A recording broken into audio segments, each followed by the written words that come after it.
উপর নোটিশ জারি করে দিলেন আর বলে দিলেন এই মুহূর্তে তলোয়ারদেরকে দেখে দেখে বলেন এই তলোয়ার আর সামনেও যাবে না পিছনেও যাবে না, 7 জল্লাদের 7 তলোয়ার জায়গায় দাঁড়ায় যাবে।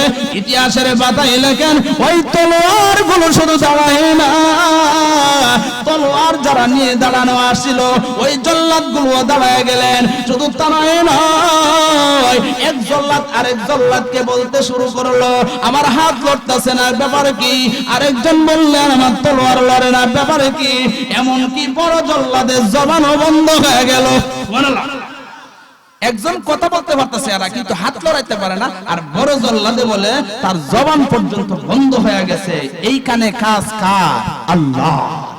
এইখানে বন্ধ হয়ে গেছে, মাসকান দিয়ে আল্লাহ রাহিমাকে বাঁচিয়ে দিলেন।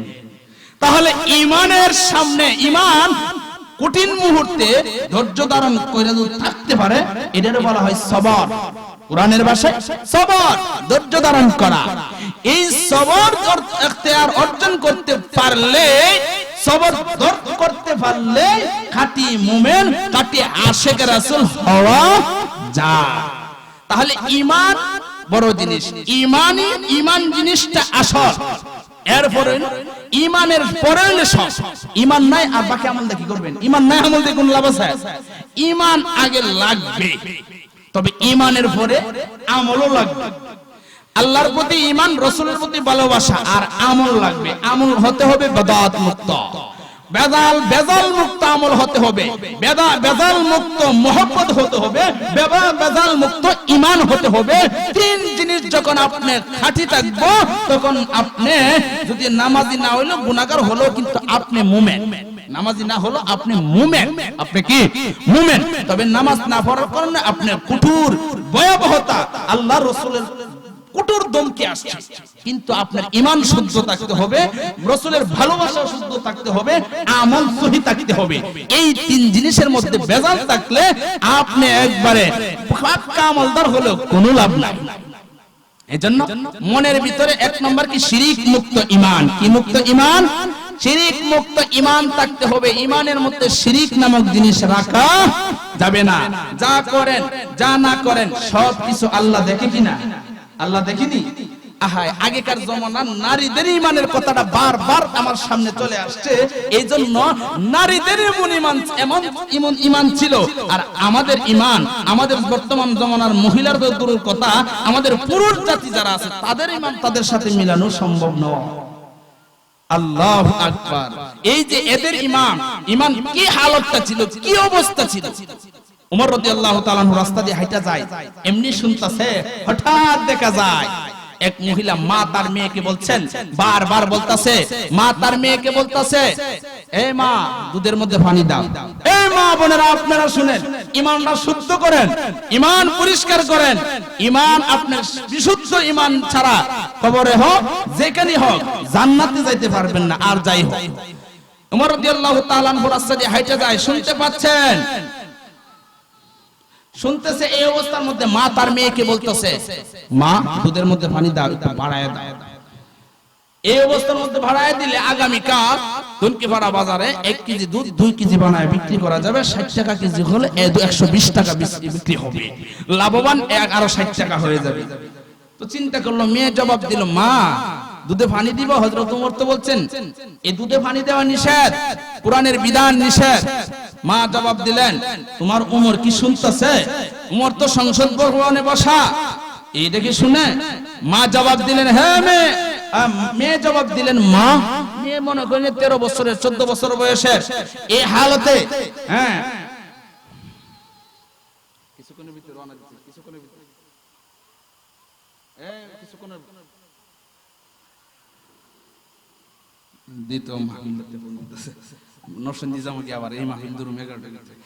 আচ্ছা আসুন, এরপরে মা মেয়ে জবাব দিলেন, মা আপনি যে পানি দিবেন, উমর যদিও না দেখে, উমরের আল্লাহ কি দেখে না? সুবহানাল্লাহ বলেন। উমরের আল্লাহ দেখে না? এই কথা শোনার সাথে সাথেই হযরত উমর কিন্তু ঘরের পাশে শুনতাছে সব। উমর সংসদ ভবনে গিয়া সকালবেলা নোটিশ পাঠাইলেন, পুলিশ পাঠাইলেন, যাও মা মেয়েকে ধরে নিয়ে আসো। এনে তাদেরকে জিজ্ঞাসা করা হলো, এমন এমন হয়েছে না? হয়েছে। এবার উমর ঘোষণা করলেন, উমরের ছেলে আব্দুল্লাহকে দিয়ে ওই মেয়েটাকে বিবাহ করা হবে, যেই মেয়েটা হলো তৎকালীন সময় গোয়ালির মেয়ে। মানে বর্তমান প্রেসিডেন্ট তার ছেলেকে বিবাহ করাবে তেতই তলার একজন রিকশাওয়ালার মেয়ে। কথাটা আশ্চর্য লাগবে না? কটিয়ারদের একজন সাধারণ মেয়ে। অন্য সদস্যরা বললেন, হযরত ওমর, আপনি রাষ্ট্রপ্রধান, আপনার মেয়েকে একজন সাধারণ মেয়েকে দিয়ে আপনার ছেলের বিবাহ করাবেন? এটা কেমন কথা? আল্লাহর সাহাবী হযরত ওমর রাদিয়াল্লাহু তাআলা আনহু এবার জবাব দিলেন, তোমরা শোনো রে, এই মেয়েটা যদিও একজন সাধারণ ফ্যামিলির মহিলা, তোমরা জানো না, যদিও গোয়ালির মেয়ে, তোমরা জানো না এই মেয়েটার ভিতরে আল্লাহর ভয় আছে, আল্লাহর ভয় চিন্তা আছে। তোমরা জানো না, রাতের অন্ধকারে যেই মেয়েটা পানি দিতে পারে না, না আল্লাহর ভয়ে। নবীর সাহাবায়ে কেরাম, তোমরা শোনো, আমার সংসদ ভবনের এমপি সাহেবরা শোনো রে, যেই মেয়েটি 13-14 বছর বয়সে আল্লাহর ভয়ে অন্ধকার রজনীতে পানি দিতে পারলো না, আমি মনে করি এই মেয়েটা দিয়া কোনোদিন আল্লাহর নাফরমানি হবে না, এই মেয়ের দ্বারা কোনোদিন স্বামীর অবাধ্য হবে না। আমার মনে হয় এই মেয়েটা দিয়া যদি আমি আমার ছেলে আব্দুল্লাহকে বিবাহ করাই, এই মেয়ে থেকে আমার আল্লাহ আমার বংশধরের মধ্যে নেককার দিনদার সন্তান দেবে। পরিষ্কার কথা, লম্বা করার সম্ভব হচ্ছে না। আমার টার্গেটই ছিল 8টা থেকে 10টা, 2 ঘন্টা কথা বলবো।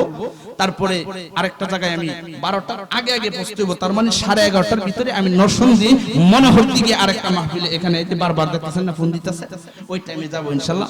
তো এইজন্য লম্বা চূড়া কথা বলার সুযোগ নাই। তারপরও এখানে আশা করি কয়েক মিনিটের ভিতরে আমাদের আজকের প্রধান বক্তা আসবেন, ওদের ভবিষ্যতে আবারও তো সাক্ষাৎ হবে ইনশাআল্লাহ, আরো লম্বা চূড়া কথা বলবো।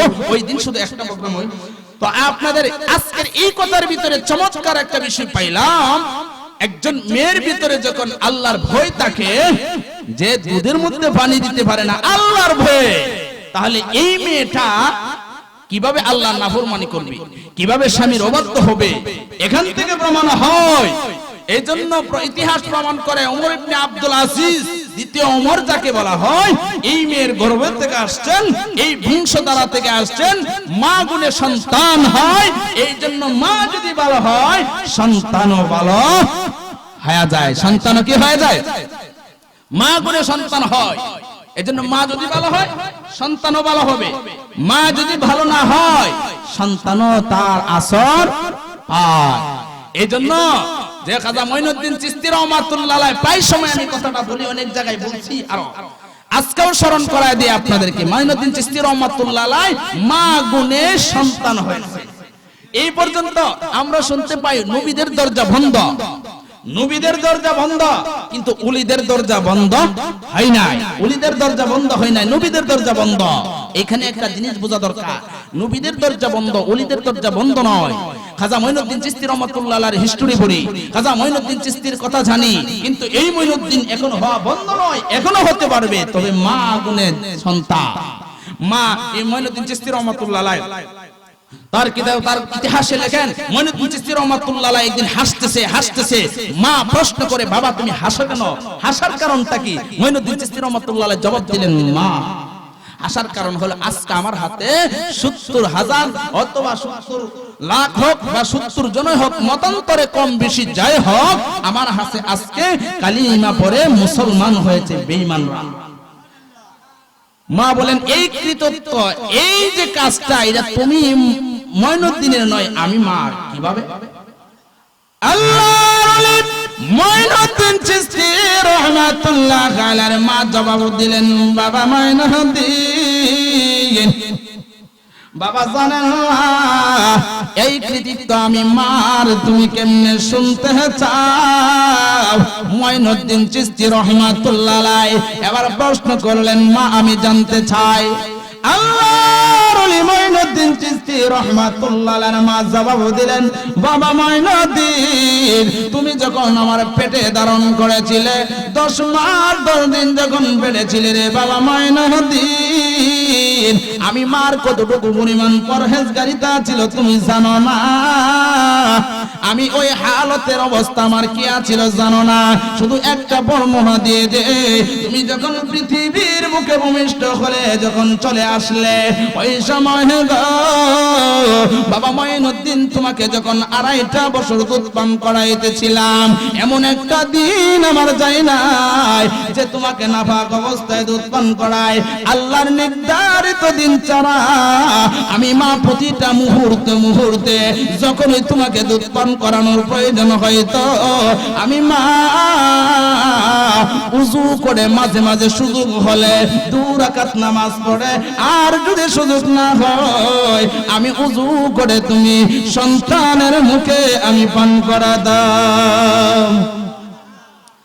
আর কথা লম্বা করার মতো কথার সিস্টেম আছে, লম্বা অনেক হয়ে যায়, ইচ্ছা পুরো 2 ঘন্টা, কিন্তু সময় হাতে দেওয়া যাবে না। তারপরও লম্বা বেশি হয়ে গেলে আবার সমস্যা, ফজর নামাজ অনেকে পড়তো না, ঠিক কিনা?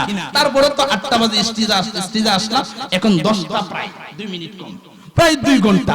ইচ্ছা করলে আরো 1 ঘন্টা পড়লে অসুবিধা হবে না, যেহেতু হুজুর আছে, উপস্থিত আছে, এজন্য কথাটা লম্বা না করার চেষ্টা করি। মাশাআল্লাহ 2 ঘন্টা তো অনেক লম্বা হয়ে গেছে, স্টেজ এখন মাহফিলও বড় বড়, এজন্য হুজুরও 1 ঘন্টা পড়তেইব। আলোচনা করার পর বাকি দোয়া করবেন।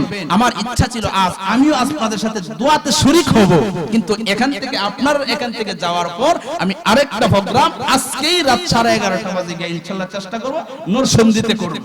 এই জন্য আমার কাছে ইচ্ছা আছে থাকার দোয়ার মধ্যে আপনাদের, কিন্তু আমার হাতে সময় নাই। এই জন্য আপনারা দোয়া করবেন, ওদের ভবিষ্যতে যদি আগামী বছর এমন আসি ইনশাআল্লাহ শেষ ফিনিশিং দোয়া পর্যন্ত থাকার চেষ্টা করব।